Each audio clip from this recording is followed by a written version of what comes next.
Welcome to the Scoop World Order, home of Western Virginia. Nevadabuck, the mountain mama, is going to be joining me shortly. I hope you guys are having a great day. Best day of the week for me. Thursday night football is coming up. Isaiah World, big time tackle, really looking good for Ohio State. We're starting to host some of these guys. Guys are planning visits. Some big time kids. Some linemen are coming in. So it'll be a busy weekend for the Buckeyes. I'm sure they're going to be practicing heavy this weekend. Getting ready to game week. I mean, this is a quick turn. It's not the normal bowl practice where they have 3 weeks to get ready for a bowl game, 4 weeks. Now they're right into game week next week, so it's going to be ferocious. I'm excited to see the direction of the team and what we're going to put on the field versus the Tennessee Volunteers. But as always, appreciate you guys joining us. If you guys enjoy our content, please leave us a like, click subscribe, also click that little alert bell. Again, appreciate all that you guys do. You guys are the absolute best. If you guys want to do something awesome for us, give us a follow on Apple Music again, Apple Podcasts. It's the little podcast app. You search Buckeye Scoop, click subscribe, completely free. The best thing in the world you can do for Nevadabuck and I to support our channel. But we just appreciate you guys as always. We're going to be bringing some content, breaking down a little bit of tape, and taking your questions. So it's going to be a great show. Make sure you guys shout out where you guys are watching from, who you guys are, and also who you guys are watching with. But I'm going to get into it right now with Nevada. Nevada live from West Virginia, home of Rich Rod, who's back in action.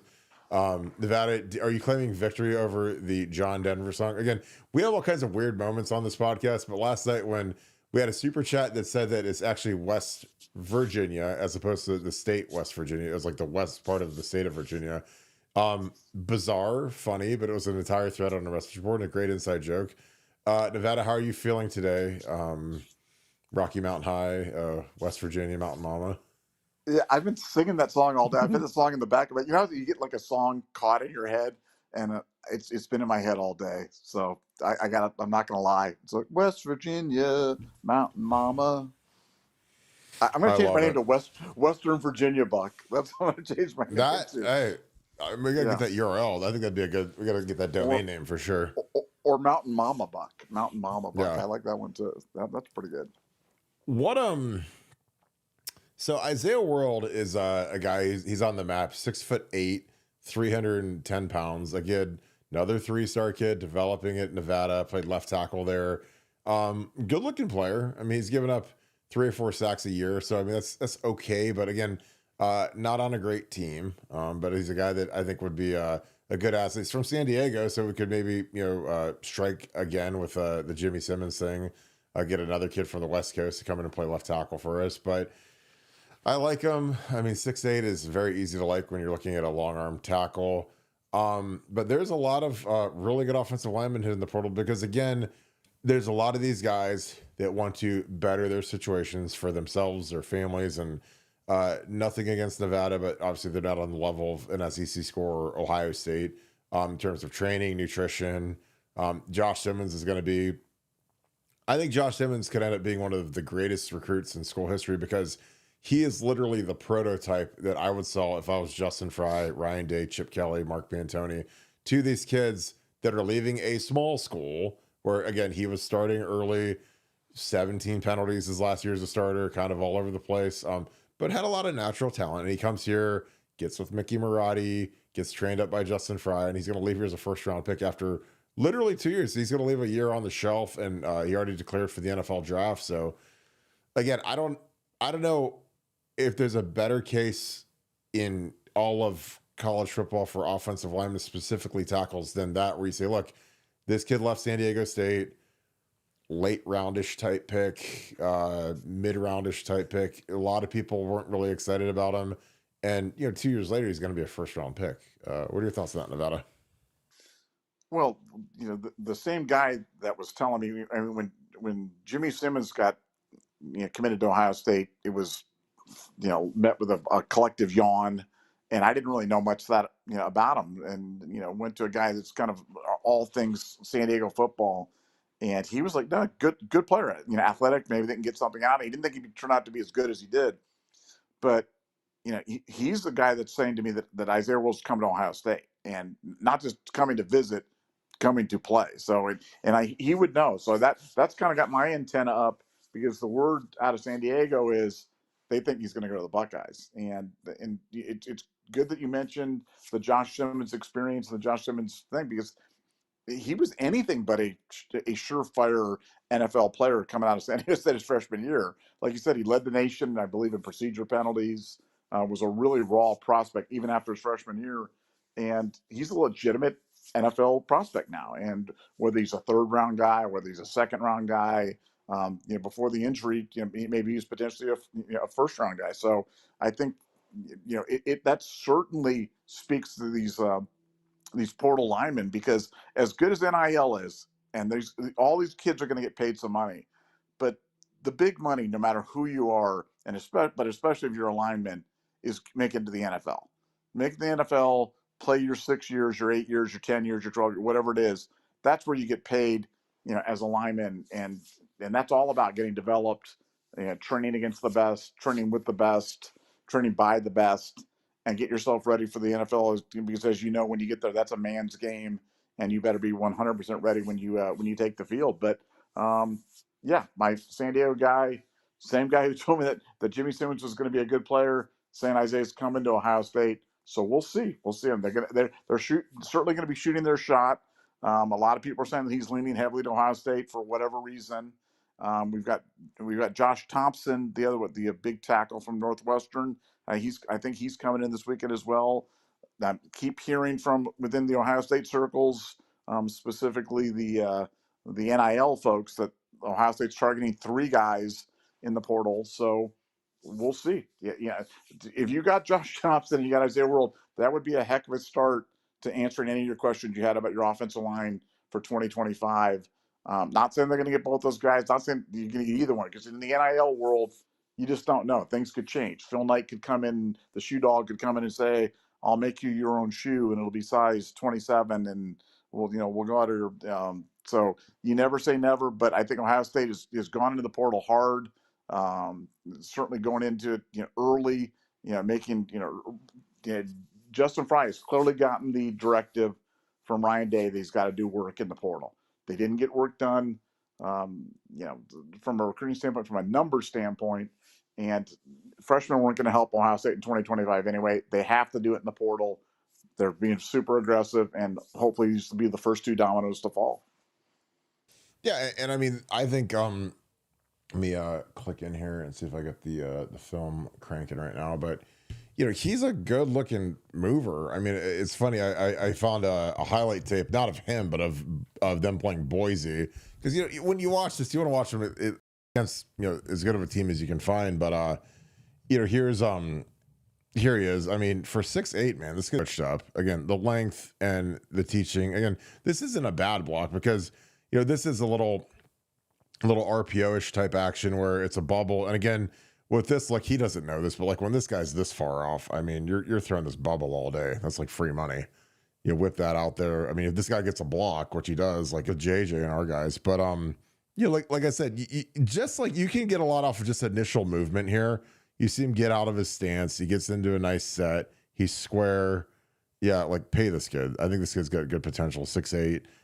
He'll get a lot stronger, but this is he's been well coached for a tier team from that league. So I just like seeing what he does. He's backside hinging. This is like the easiest block in football. So the quarterback actually keeps that, which is kind of surprising, because this is like a power keeper where guard pull. This is like the old play that we used to run back in the day, and he just has a backside hinge. But I don't. This play is definitely not designed for the quarterback to wind it all the way back here. Like, that's kind of crazy. That almost never happens. But he could be more physical here. Again, the hands aren't good. When I had this backside hinge, this is the easiest block in all of football, I would always take a cheap shot and punch the guy right in the head with the butt of my hands, just because if you could get him a little concussed, then he's probably not going to pass rush as good. So I would always take a little crack at the guy here. Sometimes I'd cut him if he was a talker. Don't like talkers, and cutting is legal, so I'm not doing anything illegal. But I think that this is a wide, and it's supposed to go right up in the gut here, but he winds it back. So, and the only reason I say this is because it makes it hard for him, because he's thinking he's getting him up the field, and that this is cutting up in here, but the quarterback is a little skittish, and he tries to wind it all the way back, so it's not as clean as could be. But he could be more physical here. I mean, I'd say I'm like, dude, I know that this guy. Sometimes stuff like that, It works out. I mean, Beanie, I think he wound some all the way back in on power where you bring it back to that backside tackle. But I mean, sometimes like that doesn't, it's not necessarily a bad thing because, guys that have defended that play a million times, when they never see it wind all the way back like that, excuse me, it's tough to defend. But I think that, I like the skill sets. I mean, I've seen enough off of, 5 minutes of tape that I want to talk to the kid. And, again, the first part of the evaluation is seeing the movement skills. And he's played a good team. And again, I don't know the production from the whole game, but he's got enough of athletic ability where I'd be interested in coaching him. Now, again, I'd want to talk to the kid and just see, the cognitive, like, is he sharp? I mean, is he going to be a kid that's easy to coach? Is he going to be a kid that it's going to take a million reps for him to get the stuff right? And that's different for every kid. I mean, there's nothing that, I mean, if a kid's from a good parochial school, usually he's a little bit sharper, but you still got to figure out a way to coach them. So, you always want to take as smart of a crew as you can get because, again, the game's changed. The game's complicated. I look at some of these defensive fronts that teams run with the sim pressures, and I mean, you have to be quick to think on your feet. You got to know your rules, and so it's really important to take smart players. Again, I rue the day that we ever take a dumb player, and I would always say, like, hit me in the head with a hammer if I take a dumb player, or if I ever suggest taking a dumb player, because they end up killing you. If guys can't process and learn quickly, and plus, like, they always just end up being way more work than they need to be, and then they never end up being your best players. Like, your best players are always your smartest players, are always more dedicated. They kind of get the be all end all goal of Ohio State and what it takes. And like, I think that this kid's got a lot of talent. Again, I'd love to talk to him and just see, what makes him tick and how good does he want to be, and is he good with getting pushed? Because he's going to get pushed at Ohio State. Like, that's the thing about Ohio State. I always tell guys that ain't for everybody. I mean, you see a lot of guys hitting the portal, and there's a lot of kids that they can't quite cut it here, and sometimes it's not their fault. So it's not always like they're not good enough. Maybe there's a coaching staff change or whatever. But it's I see a lot of guys jump into that arena, to be an Ohio State Buckeye, and it's hard. I mean, guys get annihilated in practice for the first time in their lives, usually as young freshmen, and some of them never recover from it. They end up in the portal and they don't end up doing much. So it's tough. Nevada, any thoughts after you watched a little bit of tape? Again, I like the kid. 6'8". Love that all day. Again, I don't know if he's our left tackle, right tackle. I guess it depends on who else we get. But what are your thoughts on him?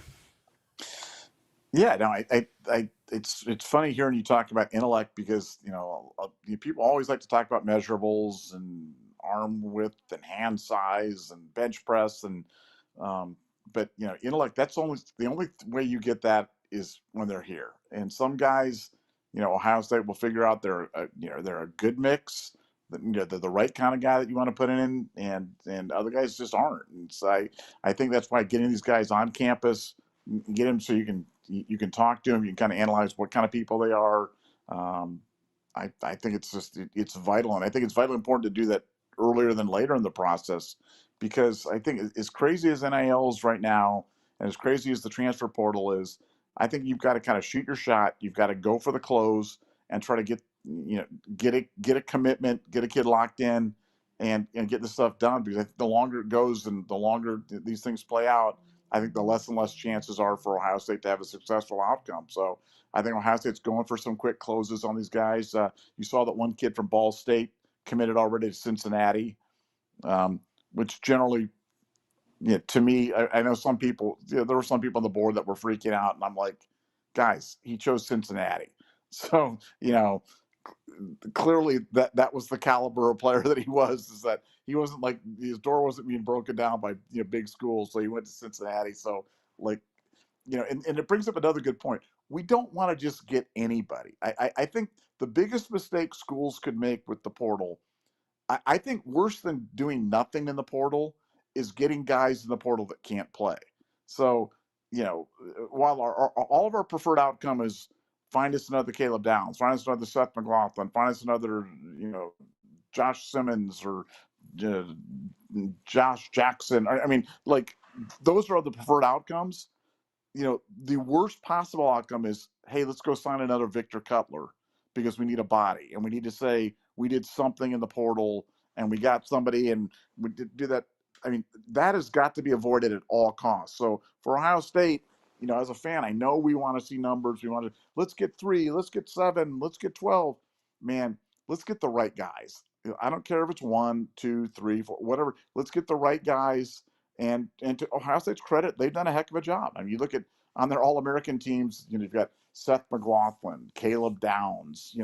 Those are pretty good portal ads right there. And when you look at other guys that they've gotten, other guys that they added in the offseason, and they were all hits. Ohio State did a heck of a job in terms of doing that.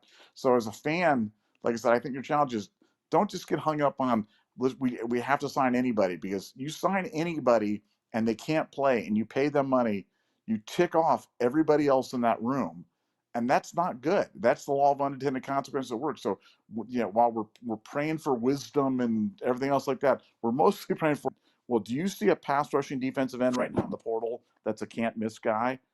I don't. Now maybe he's there. Maybe he's there. Maybe it's I didn't really know about Josh Simmons before he came, but unless you find a guy that's a can't miss, like the safety from Purdue or the tackle from Northwestern or the tackle from, then I'll take a hard pass and you just go with the guys that are on your roster, because missing is worse than not getting, in my opinion. Yeah, I think that the worst thing you could do, because again, I get the thought with the fans where they're just like, I just want somebody different. And again, that's like, you gotta evaluate on some of these kids, because you're not gonna evaluate all these kids. If a kid's from San Diego and he's a 3-star kid, you're probably not gonna spend any time on him. But if he's a Midwestern kid, you gotta evaluate, like, why didn't we take this kid in the first place? Why didn't we give him any time, the time of day? Why did this kid end up at Bowling Green? Because I'd be like, there's an all MAC tackle from Bowling Green that's also another good player, who I think is probably going to be evaluated. And I like, the guys that are 250 pounds and they gain 50 pounds and they become good athletes and become better players. And it's like, okay, well, that's why we didn't take him, because he was undersized and he ended up at Bowling Green or Nevada or whatever. Because guys, the thing is, a lot of you guys know is like your body's changed dramatically from 16, 17, 18 to 22. I mean, it's probably more than any other time in your life where you're still growing. You're still going through puberty. Guys get bigger. Guys get stronger. And again, some guys are just more dedicated. Like some guys, like they really take it seriously. And sometimes if they're the right mix of it all, and then they get the opportunity to play, then they can turn into an all MAC player as a young kid, as a redshirt sophomore, junior. And then they can go hit the portal, because again, like the thing is like, if you're an all MAC player at Bowling Green, like you're not getting an NIL deal. You might get a little bit of money, but it's not going to be like what you're going to get at Ohio State. So I like to evaluate, like I really like the kids that are from smaller schools, but they were all league, and as opposed to kids that are from big schools that were former 5-stars. I mean, I saw Gabriel Dunwood Whitty or whatever his name was, the kid that went to A&M, and his high school tape was amazing. And he hasn't done anything at A&M, not anything of note. I mean, I was looking at his tape and there's just nothing where I was like, yeah, I don't think we're taking that guy. Because again, it's not like you get to turn back the clock and he's a 18-year-old freshman. I mean, he hasn't been productive at A&M, or not to the level that we would have thought he would have been. I think he was a part of that big class that they had where they got, Walter Nolan and all those guys. But I don't know. There's a lot of good linemen, and I think that the trend going forward in recruiting is going to be, there's going to be a lot of offensive linemen that are kids that are late bloomers that get to play early and they bust it and they really do a good job, and then they get in the portal and then they end up at Ohio State or they end up at Alabama or Oklahoma or whatever, because the position, it's the hardest to evaluate by far, not even close to anything else. Receiver is like the easiest thing. It's not like wide receiver, the easiest thing in the world to evaluate, because you've got 7-on-7, like JJ Smith, Brandon Ennis, I'll take, like I could go watch camp for 5 minutes and tell you, okay, those are the 5-star guys, the guys that are faster and they run routes, where it's like with offensive line, you see them at camps and there might be some reps where it's like the 5-star kid versus the 5-star, but there's not a lot. And then when they actually go, and again, those camps have no pads on in the state of Ohio. They have helmets on now, but you don't get to see these kids run block. You don't get to see these. They do one-on-one pass rush. That's the only thing they do.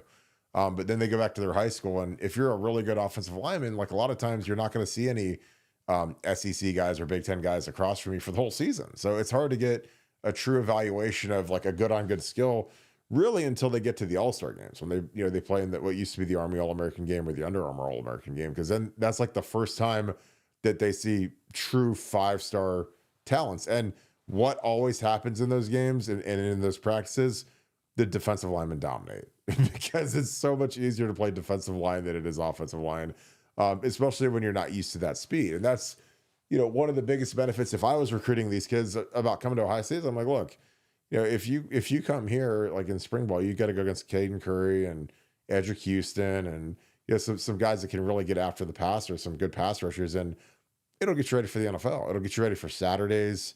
I always had a ton of confidence when I played at Ohio State because I had to go against like Mike Kudla every day. And Mike Kudla is like the most underrated player in the history of Ohio State because he was miserable to go against because he was 6 feet tall.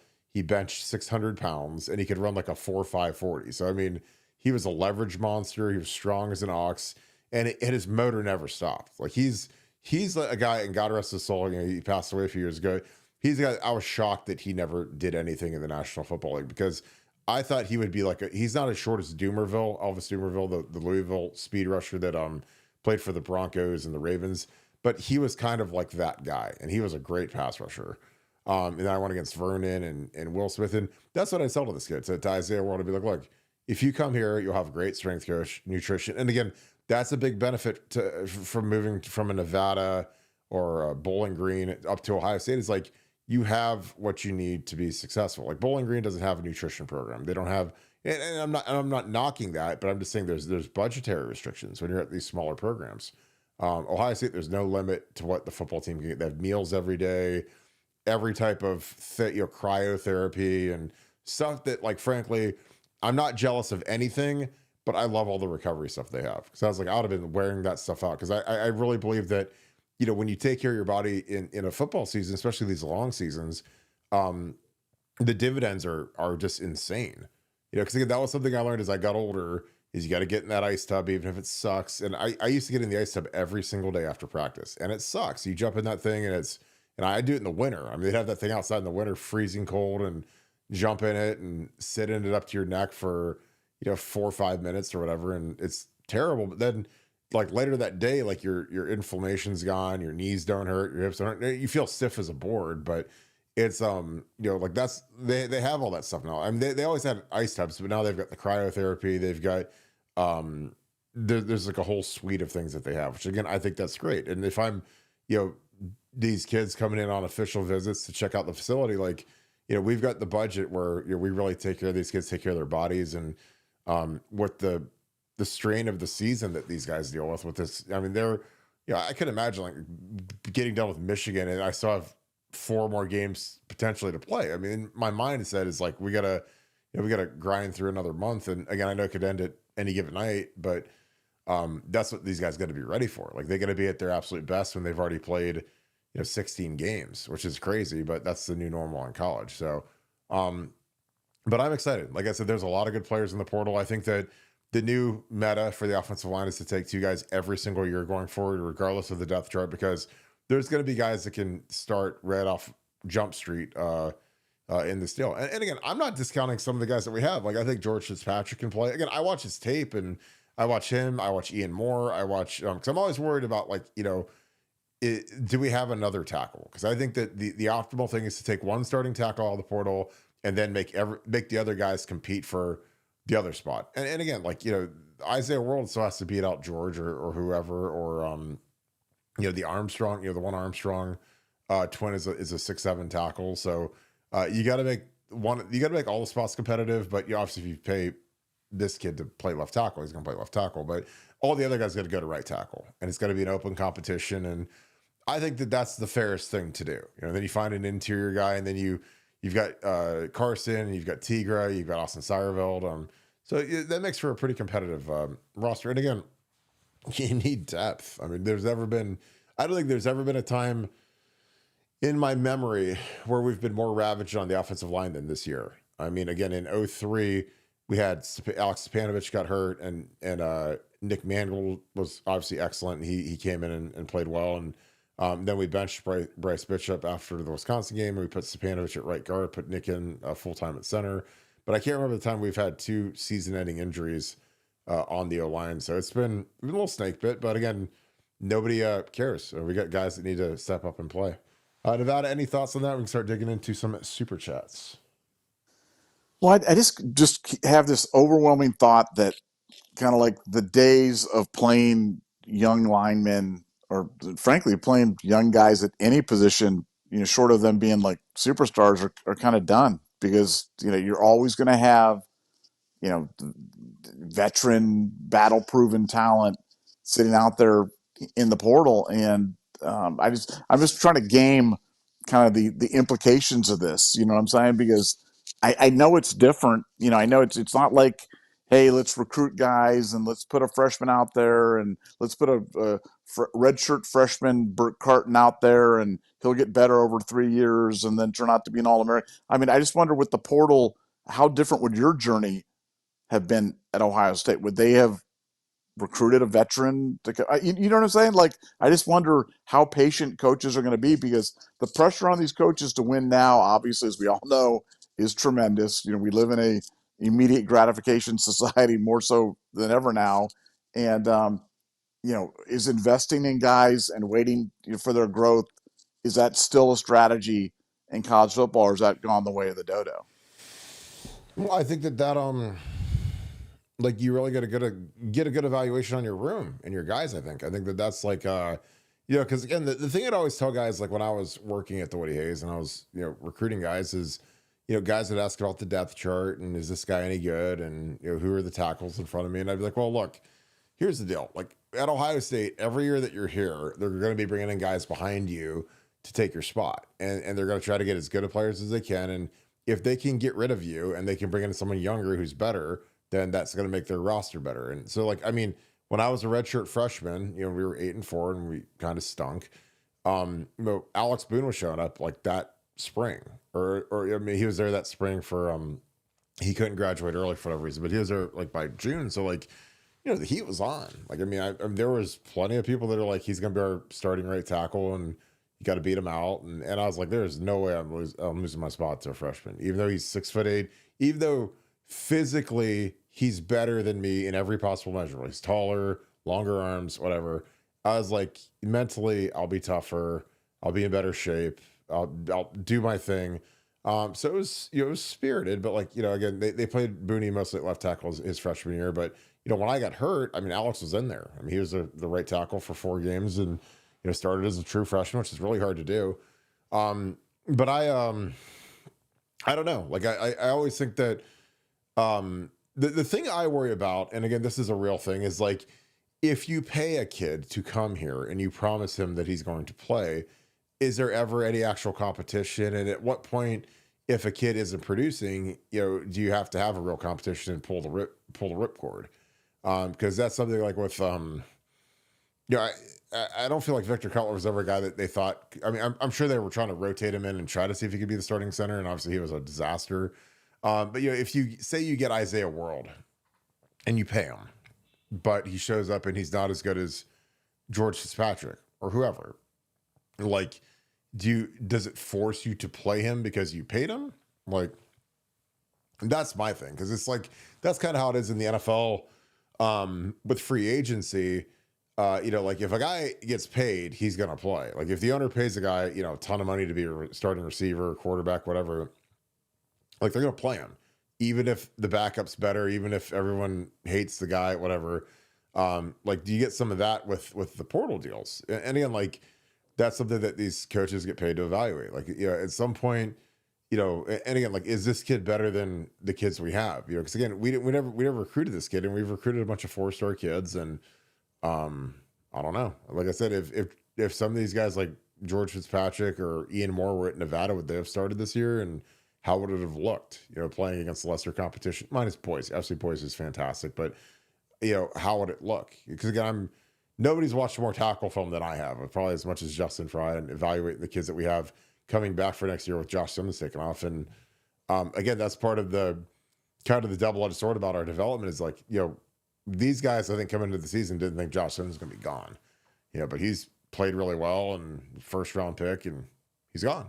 So I don't know, but it's going to be it's interesting because again, I couldn't imagine if I was aiming to start and then all of a sudden some all Mountain West guy showed up from Nevada. And again, I would take that as a slight. And I wasn't real hard to get motivated because like basically everything in the world motivated me in a very angry way. So if they brought in some guy who was all Mountain West or whatever, I'd be like, there's just no way this guy's gonna beat me out. I'm not gonna get beat out by a guy from Nevada. But again, that's up to them. And again, that's where you have to evaluate if this kid's here during the spring and you're a backup to this guy or you're in a competition. Like, is it a true competition, or if the coach has just written his name in the lineup card in ink, and do I need to potentially get out of here? Because again, that's something where if this kid shows up for spring ball and he's either going to be awesome or he's going to be erratic and not great. And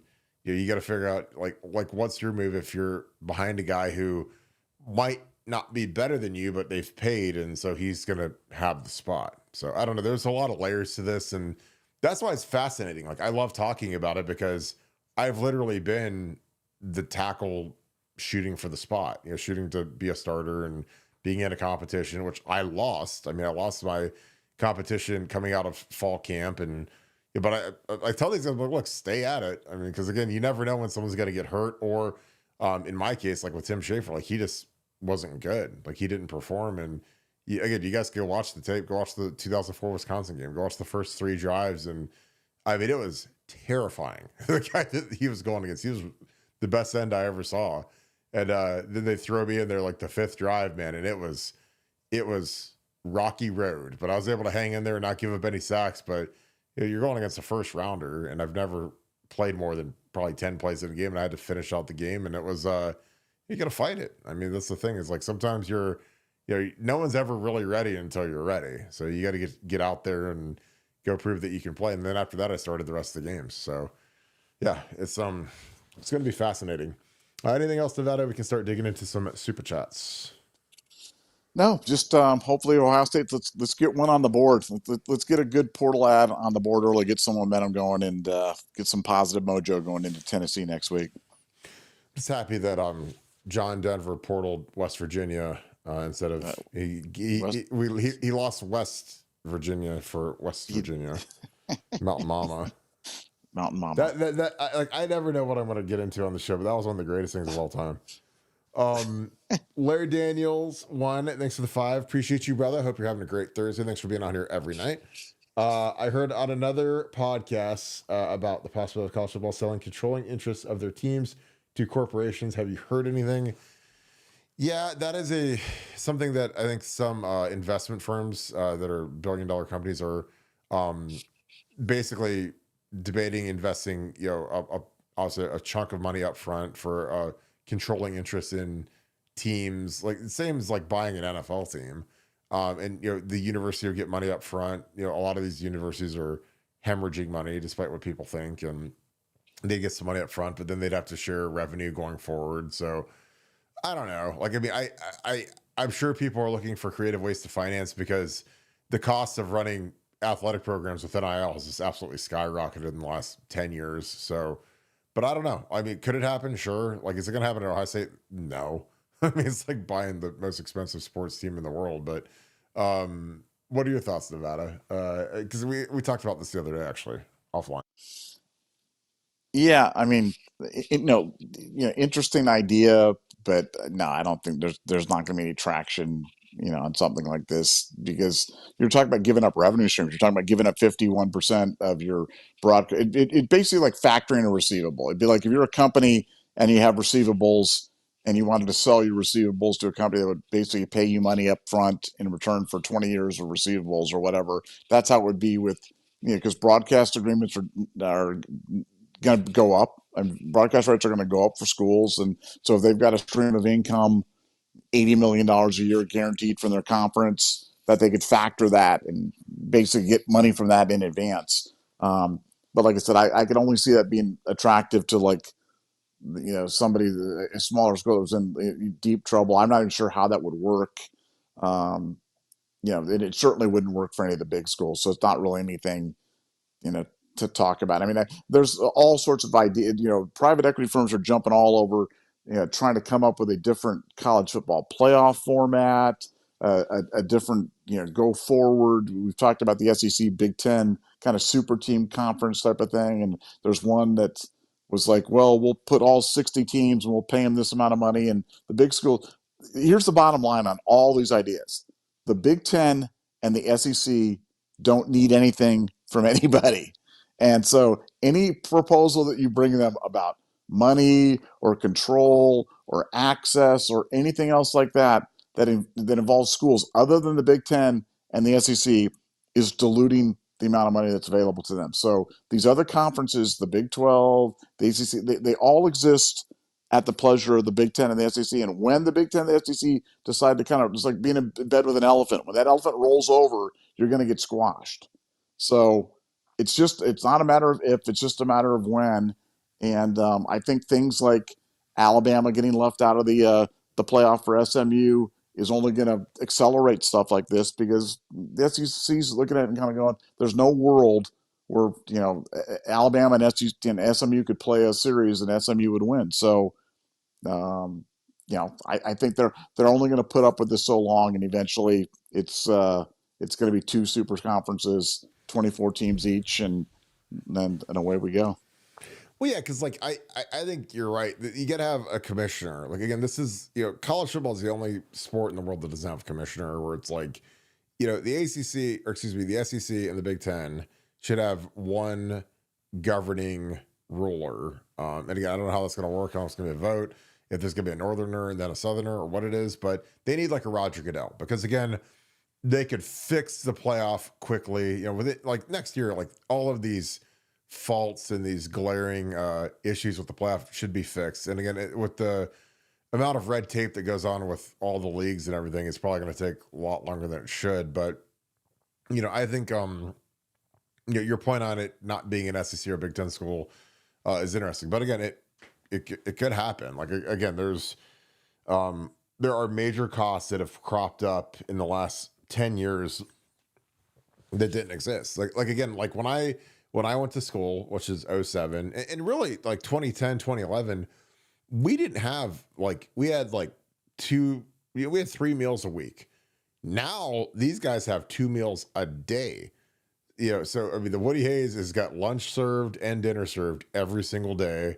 And I'm talking, it's catered from Bravo, it's catered from Chipotle, it's catered from Buffalo Wild Wings, it's catered from Twin Peaks. Like it's catered from everywhere. And it's expensive, again, you can imagine going from, to, 14 meals a week is where we're at now. We used to have 3.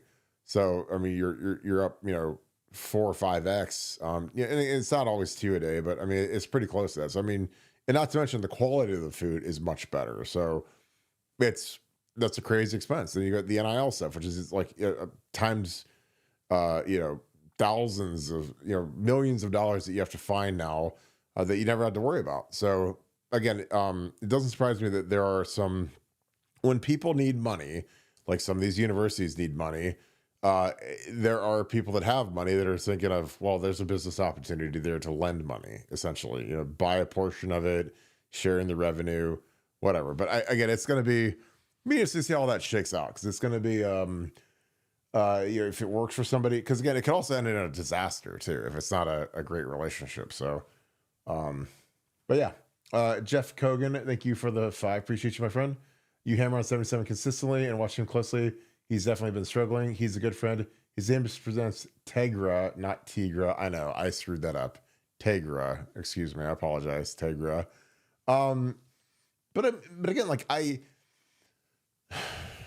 if Tegra, Tegra's got to decide if he wants to be like a good football player or not. Again, I don't hammer on him, but it's just like, I can just tell what a kid, I trust me, I coach these kids.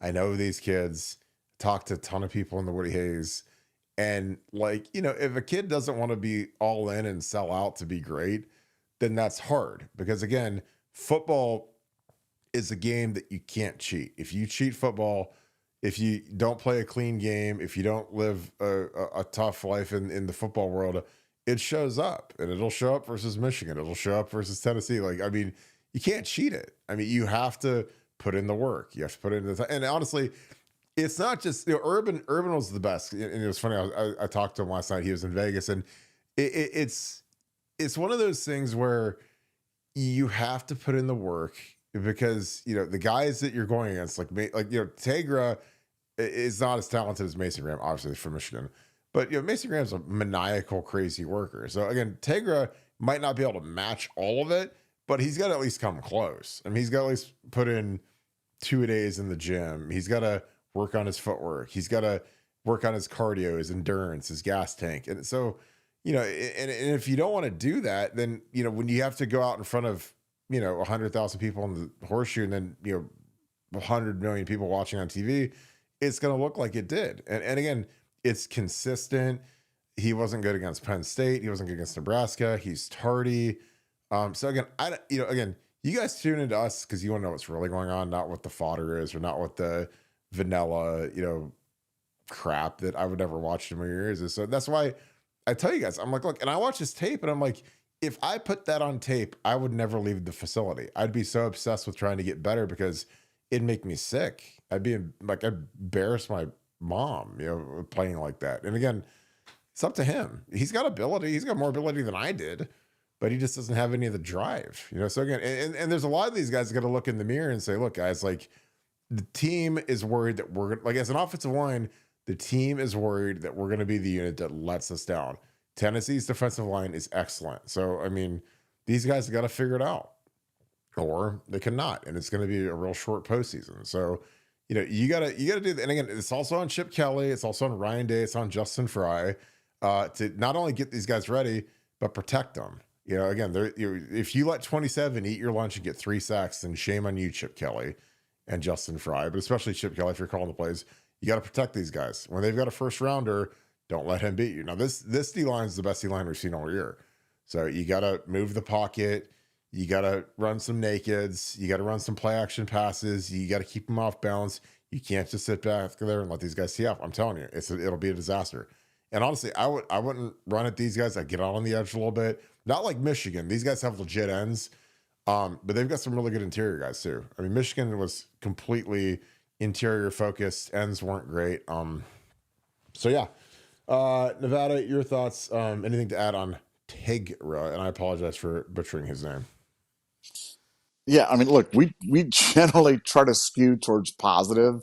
And so if you've listened to our show, we've done 350 shows in a row or whatever it is, that we tend to protect the kids, look to the positive side of life, certainly look to the positive side of kid, and we don't try to go in.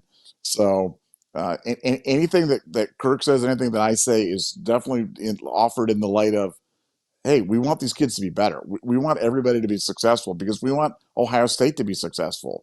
Because when Ohio State's successful, we win because everybody's happy and our board's better, life's better, everything. So we are rooting really, really hard for every player on the line, including Tegra, to be super awesome against Tennessee and beyond. So, any criticism is constructive criticism and offered in the spirit of love and wanting these guys to be better because we want them to be better. I want them to be successful, and I hope he comes in balls out against Tennessee. Yeah, like I said, nothing in the world would make me happier than to see Tegra step up and play great and really show out and shove it in my face. Again, if I'm wrong, please, by all means.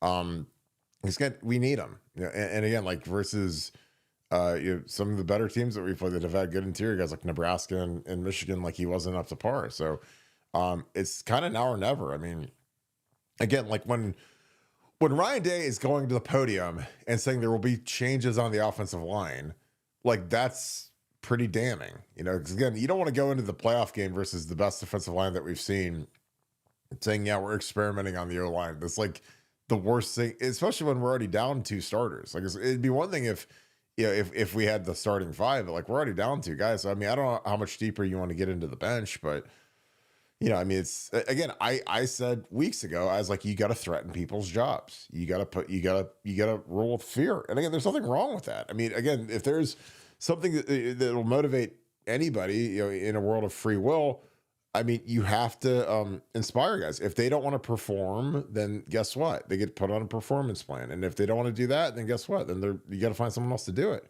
That's just life, especially at football when there's a lot at stake. And Jeremiah Smith is counting on Tegra to show up and play. And again, that line is maligned as can be after that Michigan game. So they got a big challenge. And again, these guys have to step up. And again, it starts with the play calling. Again, I didn't think that our play calling was great versus I thought it was terrible. But there was some stuff that worked, and we got to get these guys to crank up. Because again, I think that this is a huge opportunity. I think you got to get the ball in JJ's hands, get him eating early. I don't think their secondary is great. Their one safety is real good, but you got to let our skill guys eat, and that starts up front with the offensive line. So, but I appreciate that, Jeff. Ronald Bowser, thanks for the 5. And then you've got a super chat coming in next with a 5. Why is it called a Scarlet Out and not Scarlet Fever? Should OSU change from Nike to another company because the money given to Oregon? Nevada, I'll let you take this first because I was pretty long on the last one. I like Scarlet Fever. That's good. I'm sure there's probably some people that have had Scarlet Fever. There's some medical doctors that are like, that's insulting to people with Scarlet Fever. So I'm sure they're trying to staying politically correct on that. As for the Nike thing, I mean, I mean, they're not with Nike. I mean, Nike and Phil Knight are two different things. There's Nike and then there's Phil Knight. And Nike as a brand is a really cool brand that makes really cool stuff that the players like to have. And Phil's is an old guy that is supporting his alma mater or whatever his connection is with Oregon. So I don't know. I think, where are you going to go? Under Armour that's Kevin Plank and that's Maryland. And Adidas, I'm sure there's a connection. So I think at some point, I like the Nike affiliation because I just think that their stuff is the best. And I wish there was another option, but I'm not sure who it. Maybe you would know who that is, Kirk. But I mean, for me, I like Nike stuff because it fits good, it's good quality, and I try not to think too much about Oregon when I'm buying Nike stuff. Well, I like the Nike stuff because that's what the kids like. The kids like Nike. They like Jordan. They like the LeBron stuff. So, you can't overthink it sometimes. And I know that there's some people that don't like Nike because they say they're woke or whatever. But again, I don't have time for that. Like, I don't have time to go through every possible thing. And again, it's not because I'm woke or whatever, but like that's because we sell Nike Buckeye Scoop stuff. And I'll get comments and, hey, can you have a conservative brand or whatever? But I don't. At the end of the day, for me, it's what do the kids like the best? And the kids universally prefer Nike. None of the kids like Under Armour. They'll wear the shirts and stuff, but like they hate the Under Armour cleats. Adidas is kind of on the come up because they really got into the 7-on-7 tour. So they sponsor South Florida Express and some of the bigger 7-on-7 teams, but those kids even still prefer Nikes. Nikes are just more fashionable. I prefer Nike for my shoes, my running shoes, whatever. So again, I don't know. Like to me, we knew this was going to happen with Phil Knight. I predicted this, years ago, and there are people that are complete idiots. And I said like Nike and Phil Knight are going to dominate NIL with Oregon. I mean, look at how much money they've given. And again, Nike, their top executives went and formed Division Street, which is their collective, and Phil Knight obviously is 85 years old, and he wants Oregon to win a national title more than anything in the universe before he dies. Not immortal. So formidable. But I don't think leaving Nike is the answer. And Nike I like Nike stuff. And like I said, the kids love Nike stuff. The kids that are recruits and the players, like it's never bad to point out you're a Nike school. So just my opinion. All right. Stacey J, what is up, girl? I hope you are doing great. Thanks for being an Ultra member. Thank you for the 10. I hope you're having a great night. The fact we haven't hired LaCharles as a consultant drives me bonkers. So imagine being LaCharles. You say we're terrible with our hand placement and combo blocks. Why won't Ryan hire him? Who better to help that situation? I don't know, man. I mean, LaCharles was like, he was the clinic tape when I got there, and Jim Bowman was teaching us hand placement and how to really affect people's hands. Like LaCharles was the clinic tape. We'd watch him versus Jimmy Kennedy and some of these first round guys from Penn State, and LaCharles got like a $45 million contract 17 years ago by getting guys inside hands and using his hands. Now, LaCharles is also ridiculously strong and, one of the most intelligent players in school history, but, his power came from his hands. I mean, because like I said, I watch a lot of I watch a lot of our guys that bench press 450 pounds and their hands are out here and they're getting the double hands right to the chest, and it's like they play with literally no power. So, yeah, like I mean, LaCharles is a guy loves Ohio State. He'd work here for free, but Ohio State is not interested. Like he went and watched practice, and that's fine. But again, that's just their opinion, and again, that's fine. Like they're running the organization however they want, and they don't always have time for everybody. And but there's a lot of former players that would do more if they felt welcomed. And again, I don't care. I'm media. I'm different, so I understand like the whole deal. But LaCharles, he works with Arizona State, who has had an incredible turnaround. He works with Oregon, incredible turnaround. So yeah, I don't know. Nevada, anything to add to that? Yeah, I mean, I don't want to dive too deep into whatever, but I think it's a mistake. I think it's a mistake by Fry and by Ryan Day, and I think sometimes you have to acknowledge the fact. I mean, our hand placement has been something that you've been you've been harping on for years, literally years now. So it hasn't gotten better. So it's not just limited to one guy or one group of guys. It's clearly teaching, and I wish that Ohio State would lose the arrogance and admit that they need some help. But unfortunately, on this one, they just haven't been willing to help, even when it's presented to them and put on a silver platter. They're just not having it.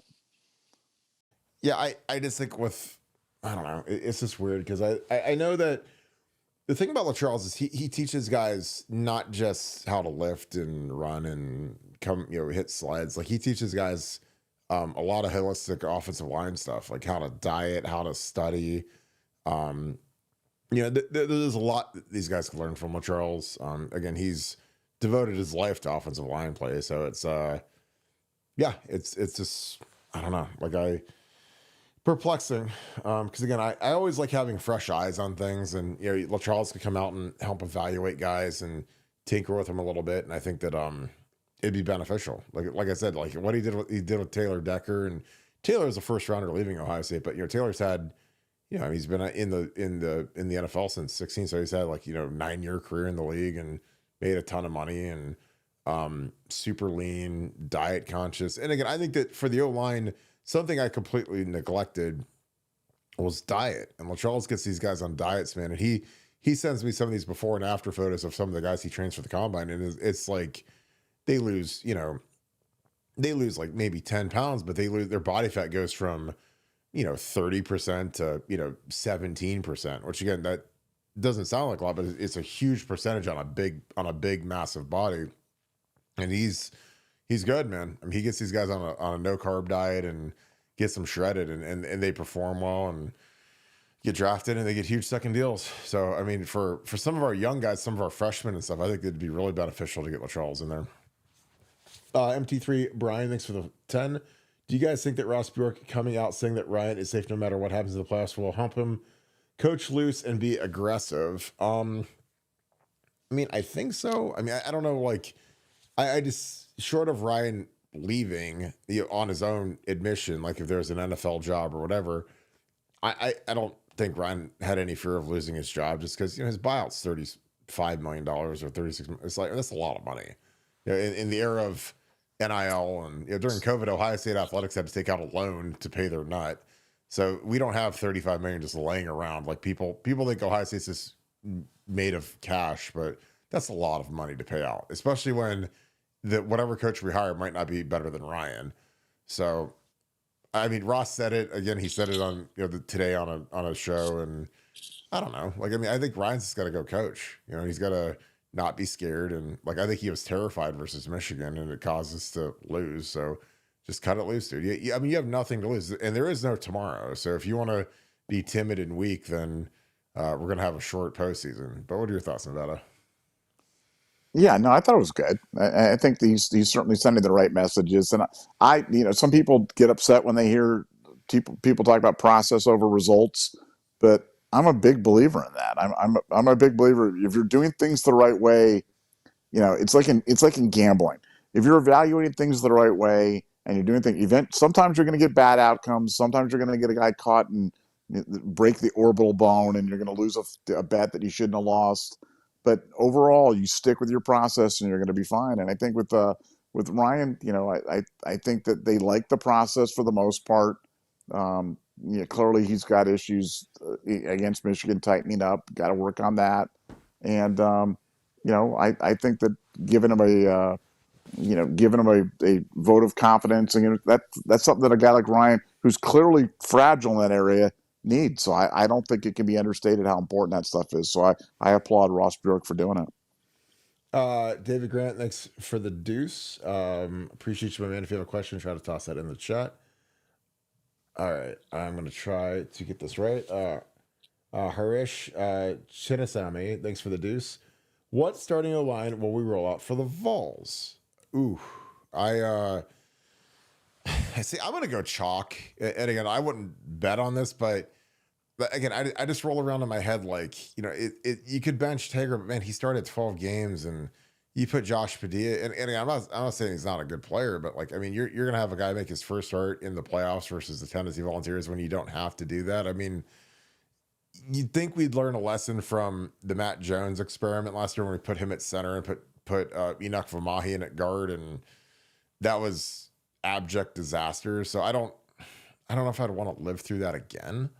But again, I also, I mean, those guys are evaluating, and I think Josh Padilla is going to be a really good player. I mean, he could be in the mix to be the starting center next year, but I'd like for him to have a whole spring under his belt. But they still have 4 or 5 more practices to go, and I would be shocked if you bench Tegra, but I mean, it's either that or you put Luke Montgomery in, and I don't know. Like, I mean, you could put Luke at left guard and put Austin at right guard, and I don't know, or you bench Austin. I mean, again, it's up to these guys, but I would go chalk with the lineup that we had versus Michigan, because again, as hard as I am on the guys, and I know we need to be better, if we make our 2 field goals, we win the game. And then there's a lot less consternation about everything. And, that line beat Indiana. So, do you really want to upset the apple cart and go put in a whole new guy? Then, I don't know. What are your thoughts, Nevada? Yeah, I mean, betting on the favorites like that that's probably smart. Like you said, again, I don't think anybody's clearly distanced themselves so far. So it's not, like you said, do you want to have Josh Padilla starting his first game in 10-degree weather on a Saturday night in the Horseshoe against Tennessee? I mean, that'd be ballsy. That would be ballsy. But yeah, I think at the end of the day, I'm hoping that threatening guys' jobs, threatening changes up, really kind of focuses guys, because I'm with you. And we beat Indiana with this line. We didn't beat Penn State with this line because Seth decided to walk downstairs with a TV, which I still can't get. I mean, he was named first team All-American, I think, by CBS or whatever it was, and we lost him because he was walking downstairs carrying a TV. I mean, I don't have any words, man. That's just some bad luck right there. But no, I think you're right. I'll roll with the same 5 guys, better game plan, much better result against Tennessee than we had against Michigan. Final answer. He's not first team All-American. He's first team All-American, but he's not first team All Geek Squad. Let me tell you, my Geek Squad guys have they've never. Look at you! Kurt's coming in with us. Boom. Well, it's like I walk through my house, and like the number of TVs that are hung and the stuff that they've done. It's like, because I don't mess with any of that stuff. Because again, you can ask Kim. I am not handy. I don't know how to do anything, and so I'm completely worthless. And again, a lot of that was because I was like a football player, football coach, and I was always working and gone, and so I hire people. I get totally worthless, completely worthless. Like, I know what my strengths are. like hanging a TV is not a strength. So I let those guys do it, and they've yet to blow an Achilles tendon in my house, lifting TVs up and hanging up in the air and stuff. So shout out Geek Squad. Shout out to my boy Roman. He's at the Polaris. He's the head design guy for Magnolia. He is a beast, but they put up a lot of stuff in my house. I mean, you should see the lab I got for the podcast, dude. There's screens everywhere because again, we gotta make sure you guys have the best experience. So we've got some good tech. So shout out to the Geek Squad. Herschel, thanks for the deuce. Thoughts on the athletic director Ross Brooks' comments on Day's job security. Nevada, he basically said he's going to be back next year, which it doesn't surprise me. I mean, there's no realistic option. I think that Mike Vrabel wants to go to the NFL. He's going to be on the coaching carousel. I think that, if he had like Bill Belichick's vibes, like I think Bill Belichick, he went to Chapel Hill because you can kind of project out when you're this late in the NFL season what teams are going to be potentially making changes. And the only team that made sense to me was the Cowboys. And if they're going to keep Mike McCarthy, then Bill Belichick, he's not a spring chicken. He's not an offensive guru. I think that Robert Kraft has worked overtime to kneecap him to all the other owners and say that he's this old grumpy turd and he's not worth dealing with, and he's going to try to muscle you and strong arm you and whatever. And I don't think Robert Kraft and Bill Belichick aren't going to be exchanging Christmas cards anytime soon. So, but I think Vrabes is kind of the opposite. Vrabes, young, good-looking dude who again, that sounds stupid, but when you're an owner and you're looking at the face of your franchise, and it's why Rex Ryan got his stomach tied so that he'd lose 100 pounds and got his teeth bleached, because looks matter. Like when you're hiring the face of your franchise, and Vrabes is a guy. He's a tough guy, super successful. I was shocked he didn't get hired this cycle, specifically by the Patriots, because when he got let go by the Titans, I was like, Jesus. I mean, he just was the coach of the year 2 years ago, and I thought he got the rawest of deals because they handed him Will Levis, who is a walking turnover machine. Derrick Henry was hurt. They had a young offensive line. So I was like, well, they're going to give him another year after this. He just won coach of the year the year before. And that owner, and not to mention that John Robinson, his GM, I think it was John Robinson, his GM traded AJ Brown. They trade AJ Brown. He's their best player other than Henry. And they draft a receiver who can't play in the first round. And they make him play Will Levis, he just can't play. He's a turnover machine. But I think that played into it. And again, would Vrabes be an upgrade from Ryan Day? Maybe. I mean, he was the NFL coach of the year, but in the college game, I mean, I love guys that can tutor a quarterback. We're always gonna have good quarterbacks with Ryan. You see what he did to Will Howard. Will Howard had a great year this year. So I don't know. Nevada, your thoughts on Ross Bjork basically, guaranteeing that Ryan will be back next year? Well, like I said earlier, I like the comment. I like the vote of confidence. I like the focus on process over result. Having said all that, I'll add the codicil that don't believe anything anybody says. Right? You just can't take it for face value because circumstances change. And I don't want to go into the horrible hypotheticals about what could happen. But no matter what, if somebody says, I'm not interested in this job, I won't leave, I won't fire this guy, that stuff is always conditional and always subject to change. So don't get too hung up on what people say. Sean, this is a great question. Thank you for the 5. What do you guys each think is the biggest risk to the program over the next 5 years? Nevada, I'll let you go first on this. The biggest risk to the program, I'd say making a bad coaching move. Firing Ryan Day. You said, what's the biggest singular risk to Ohio State football continuing to be a premier program in the country? Make a bad hire in the head coaching position, and go the way of every other major program over the past 25 years for an extended period of time. To me, that's the biggest risk, and that's one of the reasons why despite Ryan's record against Michigan, that I'm strongly lean towards retaining him and working with him and coaching him up because I'm scared of the downside of what could happen. So that's where I'm at.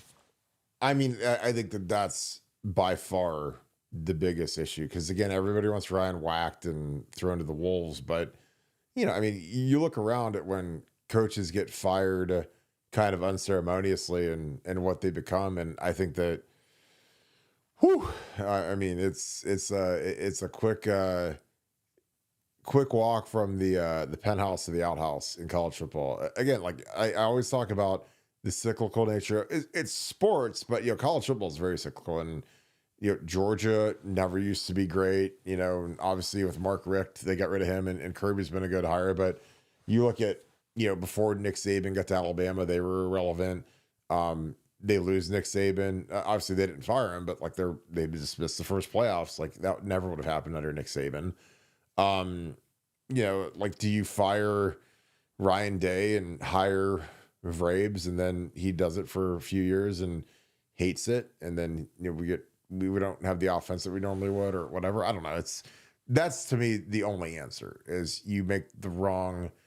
You give into the posse. You fire Ryan without like some guy out there who is a clear upgrade. You look at like I mean the Florida Gators, Urban, he leaves. They've been irrelevant ever since he left. I mean you run the wrong coach out of town, man. And and I always think of Michigan. Like Michigan's a great example where when Lloyd Carr retired, and they went out and got Rich Rodriguez, like that people thought he was going to be like an Urban Meyer level guy, because you got to remember West Virginia that year in 07, they were like number 2 in the country, and they lost to Pitt in the backyard brawl like the last week of the season, and that was one of the games that helped get us back into the national championship. But I thought, and again, I was dead wrong, but I thought when Michigan hired Rich Rod that was going to be an issue for us, because we really struggled going against spread teams back in the day when there was a clear distinction between pro style offenses and spread offenses. Like we struggled. I mean, we lost to Illinois, and I'd watch these MAC teams come in and throw bubble screens on us. And, Purdue was a spread team. And again, our defense was excellent, but like we had way more trouble versus spread teams than we did the old, I formation pro style stuff. We used to smash that. So I thought when Rich Rod went out there, who was like kind of one of the inventors of the read option, and I was like, man, if, and then obviously if he gets Terrell Pryor, it might be a whole different story, but obviously we got Terrell. But that was a disaster. Like they hired the wrong coach, and it set them back, and they couldn't recruit because they were bad. And then Brady Hoke shows up, and they're still bad, and they don't really get things right until the end of the Harbaugh era. So yeah, I think whacking Ryan Day right now would be a mistake. Now, again, if we go out and get shellacked by Tennessee, then let's revisit it. But you really got to have a guy who's like an Urban. Because again, it's one thing. I think something that helps Ryan is that that guy's not a parent right now. Like Matt, the star, and I love Matt Campbell to death. He's from my high school, but his star has kind of waned a little bit. For it was 5 years ago, he was like the hottest thing going, and the Detroit Lions offered him the job, and the New York Jets offered him the job, and now he's interviewing for West Virginia, and they offered him a good deal, but he ended up staying at Iowa State for 8 years, and they went with Rich Rod. So I don't know. Like I think that the coaching thing could really screw it up bad, because one bad coaching hire, man, and you're in the toilet bowl for a long time. So yeah, I wish that I could think of a different answer than Nevada, because it seems like a cop out, but that's the only answer. Goldfish, thank you for the 5. OSU training / conditioning program, it's still considered one of the best, as hardcore as it was under Urban. I can't imagine it was as hardcore as it was under Urban, but it's got to be probably pretty close. Again, like Mickey does a good job. I mean, our guys get to the NFL and they're productive, and our guys look physically good. I don't think that they're as brutally strong as they were under Urban, but Urban was, I mean, it was Full Metal Jacket with Urban, man. I mean, it was no joke. I was in those workouts. I didn't do them, but I was a coach in the weight room, and intense can be, and it was awesome. So, but I don't know. Mickey's still there. I mean, obviously, I think that when I was there, it was like a fresh eyes and fresh everything, because Mickey had just gotten there. So I don't know. But our guys, I think, look the part. They're in shape. Mickey knows what he's doing. Mickey's still a tough guy, but I don't know if it's as crazy as it was under Urban, and there was some stuff that we did that got banned, literally. Some of the stuff we did in the 6 a.m. mat drills, man, they literally banned them by the NCAA because they were so brutal. So I don't think that they missed doing some of those drills. So Nevada, any thoughts on our strength program under Ryan Day and Mickey as opposed to Urban and Mickey? Yeah, I mean, look, I mean, there was a time when the players had to go to Ryan to ask him to make it harder because Ryan had backed it off. So it's clearly not where it was under Urban Meyer, but I think it's gotten better than it was in the early days of Ryan. Love conquers all. At least now he's to fight. Or are we tough love now? Or are we fight love? Or love bites? Or Or where are we, love stinks? Where are we watch at right now? watch the fight. Watch the fight. Watch the fight. Yeah. It's like the fight's going down, and watch the fight and ask what happened later. Like that's what it was after the Michigan game. So Hug it out. yeah, hug it out. Everybody gets a hug and a kiss. Yes. Even Tony Alford. Oh God. Ranjit, sorry. Thanks for the 5. I appreciate you, brother. I hope you're having a great night. Hypothetically, this is this is a great hypothetical. If Quinn Ewers enters the transfer portal, should OSU consider bringing him in? Nevada OH? Nevada, I will let you take this one. No, I mean, Quinn's leaning towards going to the NFL, but if he didn't lean towards going to the NFL, he's got big offers out there. I mean, Oregon's looking for a quarterback, Michigan's looking for a quarterback. Their school's looking for it, so he'd get big money to go somewhere. And if you brought in a guy like Quinn Ewers, Julian Sane would be gonzo, and Julian's good enough that you've got to give him a shot. So for me, don't think that's in the cards, and I frankly think he's going to the NFL anyway. But if he doesn't, I mean, you're talking about like a potential eight. I mean, you're talking about big money, $8 million, $9 million, $10 million to go play at Oregon. So that'd be hard for Ohio State to match. Again, it's the unintended consequences because this isn't the NFL. This isn't like hey, we're going to bring in a guy that'll be a if Quinn came back, he'd be preseason first team All-American, be a 5th-year guy, and he started a lot of football games at Texas, and but he's worn out his welcome just because of Arch Manning. Like Arch Manning, again, Texas's fan base is no different than ours, where they want the new shiny toy, and it's Arch. Arch will be the starter in the horseshoe next year, but God bless. I mean, you want to talk about a storyline. In my dreams, Quinn would come back here, and it would be Quinn Ewers in the Ohio State Buckeyes versus Arch Manning in the Texas Longhorns, week 1 of the college football season. That'd be the craziest thing of all time. Quinn's not coming back here. I wish he would. That'd be amazing. Because then, with him and JJ Smith, I would probably faint and die watching those two guys connect in the horseshoe. But it's not going to happen. Oregon's offering him a ton of money. So is Michigan.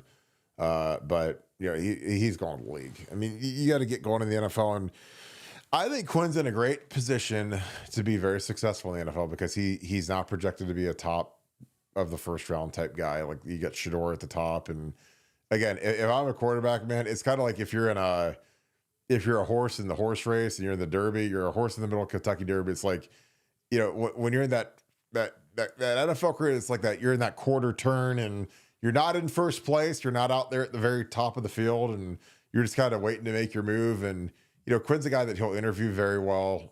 He knows he's a genius schematically when it comes to breaking down defenses. He'll do great on the whiteboard at the combine. He'll throw really well in the interviews and in the thing. Really outside of durability, Quinn's been excellent. I mean, threw for 350 yards versus Georgia. But yeah, I just think that going to a lesser NFL team in the draft is the meta if you're a quarterback. Because if you get drafted in the middle to the end of the first round, you're by definition going to a better team. Now, unless the team trades up. Now, if a bad team trades up, then you're kind of out of luck. But if I was Quinn, man, I would not want to go to the New York Giants. I mean, I get for the marketing opportunities, but I mean, if you're the quarterback, I mean, all their quarterbacks are getting pulverized. Like they're starting Tommy Cutlets again because Daniel Jones got knocked unconscious and they ended up cutting him, and then Drew Lock got hurt. So again, if Shador, there's a reason why Dion doesn't want his kid to go to the New York Giants is because it's gonna get killed. And the Giants have invested heavily on the offensive line. They just haven't. The guys haven't panned out. They spent on John. I mean, the reason they didn't sign Saquon Barkley is they signed John Runyon Jr. To play guard, and they left tackle. Their left tackle makes a fortune, and he's one of the 5 highest paid left tackles in the league. And they took Evan Neal from Alabama as a top 10 pick, and he's been terrible. They can't even put him on the field. So, like if you're Quinn, and I mean, if you could go to like CJ Stroud. Last year was in a much better position because the Texans' offensive line was very good. This year they are very suspect. So it makes CJ look much worse when the line has been terrible. Like Laramie Tunsil's been a penalty machine, and Titus Howard, a lot of penalties, a lot of procedure penalties, puts you behind the chains, puts you 1st and 15, and it's tough. So I don't know. I'd love for Quinn to come back. It's not going to happen, but it would be the greatest storyline of all time if he left. If he left Ohio State to go to Texas, played a couple years at Texas, and then he came back to Ohio State to open the season versus Arch Manning in the Horseshoe, because that's who we're open with. We're open with Texas, and they're going to have Arch starting at quarterback, and it's going to be the biggest game of the entire year. And if we had Quinn starting, it'd be the funniest thing of all time. So not going to happen, but hey, it is what it is. No Way 87, thank you for the 5. Nevada, you said not the guys we miss on, but given the O-line, I kind of feel like we do not miss on the Northwestern guy, among others. What are your thoughts on that, Nevada? He's basically saying like, we might have missed on the Northwestern guy coming out of high school. Let me reread this. Nevada, you said it's not the guys that we miss on, but given the offensive line, I kind of feel do not miss on the Northwestern guy, among others. Your thoughts? Well, I mean, I hearken back to a thing. This is a story. Kirk always laughs at me when I talk about this. When I was in the entertainment business, and you'd make a string of movies, and some of the movies did spectacularly well, and a lot of the movies did really bad. And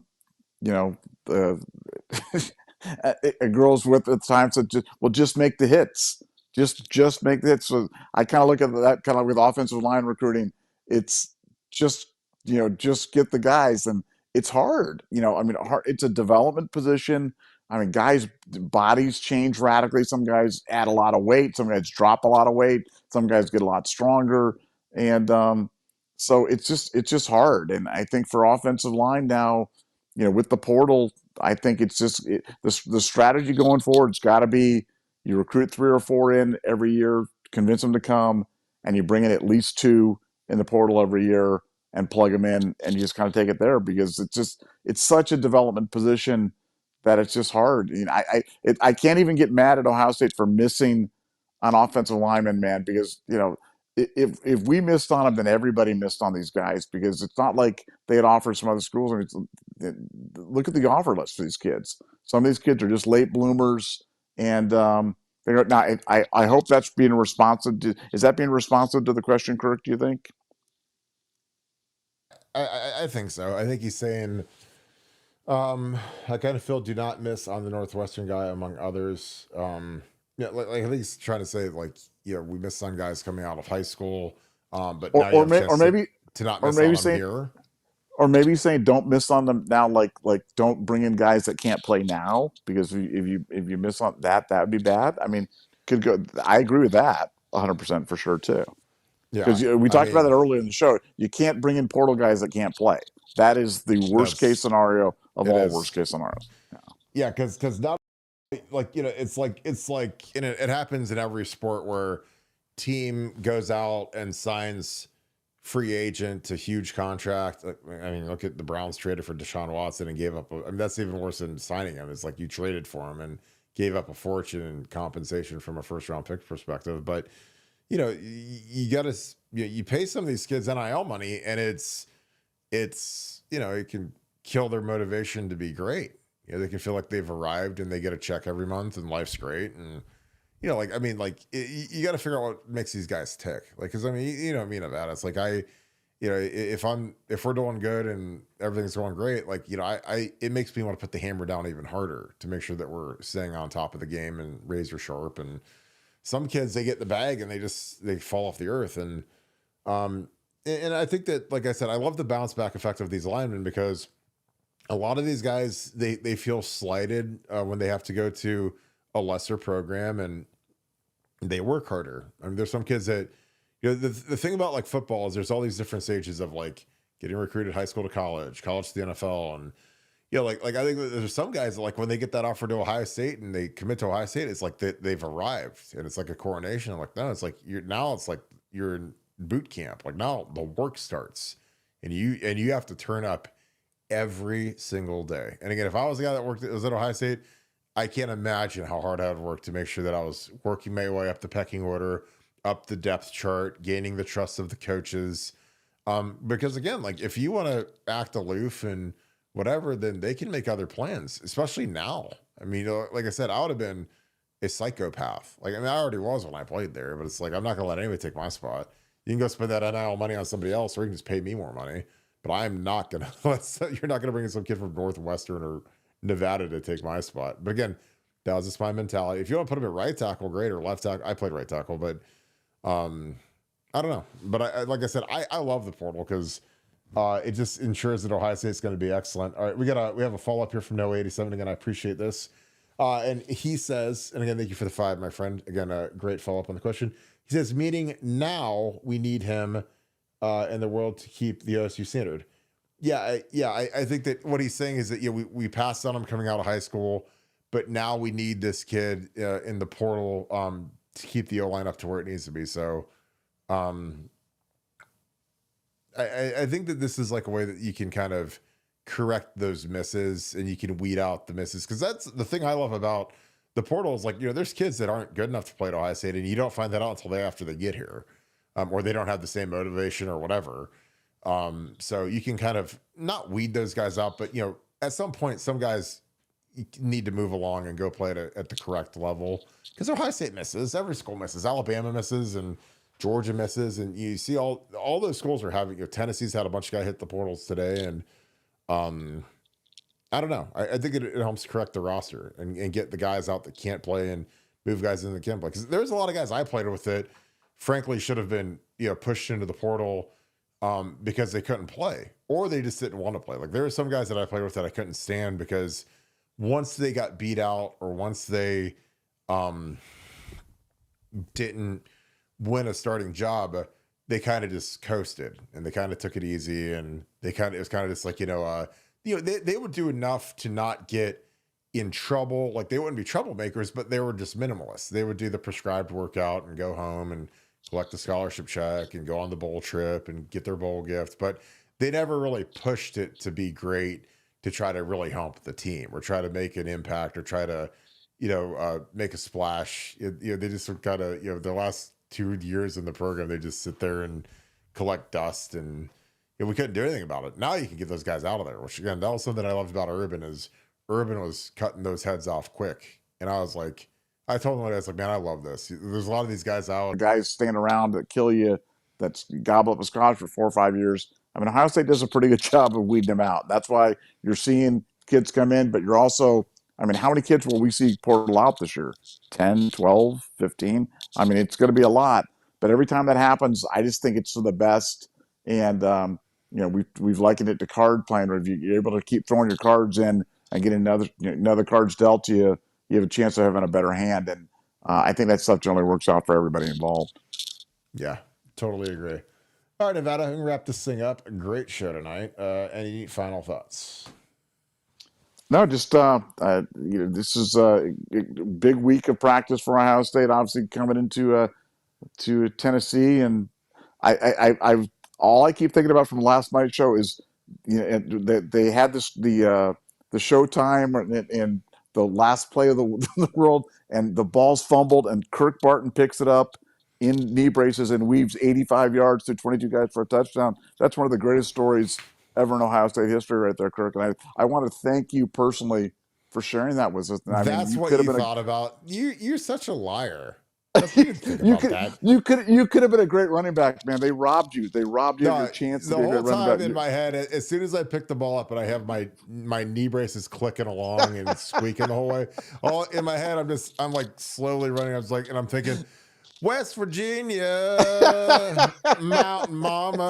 Oh, take me home. get me yeah, to you the got end zone, Mountain Mama. And I going mean, through West zipping Virginia, like colonial Virginia, Western. like the west part of Virginia, the Yeah, colonial, you know, Shenandoah. Shenandoah, yeah, exactly. Western, yes, exactly. not the, not the wild and wonderful whites of West Virginia, Oh, not that West you Virginia. you could have been a great running back, man. They just, I'm telling you, they just kept you back. The man kept you down. You should have been. Too You could have been. You could have been Adrian Peterson instead. too You and I share a too tree together in fat, the Grove. too No. fat, too white, too slow. Other than that, I'm great. It's like other than having no explosion, just nothingness. So I mean, even your dog doesn't agree with that. I mean, I hear No, the whimpering to that. Mr. Chico's like, oh my, he ran 85 yards at it. Yeah, he weaved through the entire thing. Mr. Chico's ears were bleeding. He's like clawing at his ears after hearing me sing on my amazing microphone with my clarity and Oh, everything. So oh my I'm thinking goodness, Mountain Mama. Let's go Mountain Mama. the colonial West Virginia, Western Virginia. That is one of the funniest things I've ever seen. And again, I still don't know what one's right. I really don't. No, We got to get no one John will. Denver, man. We have to No one will ever. No exhume one will John ever know. Denver and say, "What did you know? What is it really, John Denver?" This Is this it? this this controversy will go on forever, man. He was thinking about William and Mary University. Beautiful Yes, place. Shout out Trail Runner, our boy. He's the king of Virginia, my guy. All right, let's wrap this thing up before we get completely delirious here. Again, I appreciate you guys as always for kicking it with us. Great show. Again, love you guys to death. An awesome night tonight. I appreciate the chat being lit as always. So thank you guys. If you guys enjoy our content, please leave us a like, click subscribe, also click that little alert bell. 34,000 subs. Thank you so much on YouTube. We're trying to get the Apple Podcasts up to that level. So again, if you want to do something amazing for us, please click on that podcast app. Please subscribe to Buckeye Scoop. It'll help us out tremendously, completely free, and a great way to help us out. So again, just appreciate you guys so much. Getting close, guys. Got about 8 days to go until game day. Obviously, we got basically 2 Fridays, and then that Saturday we're kicking it off in the shoe. It's gonna be cold. It's gonna be fun though. I can't wait to see it. It's gonna be an incredible atmosphere. And I'm just excited as can be. So again, thank you guys so much for being a part of this show. It's a huge show because you guys make it one. And again, the Scoop family is very real. So I appreciate you guys being a part of it. So with that being said, thank you so much, Buckeye Nation. Thank you, Scoop family. We'll talk to you guys tomorrow, 7:10. Be ready to roll. Go Bucks.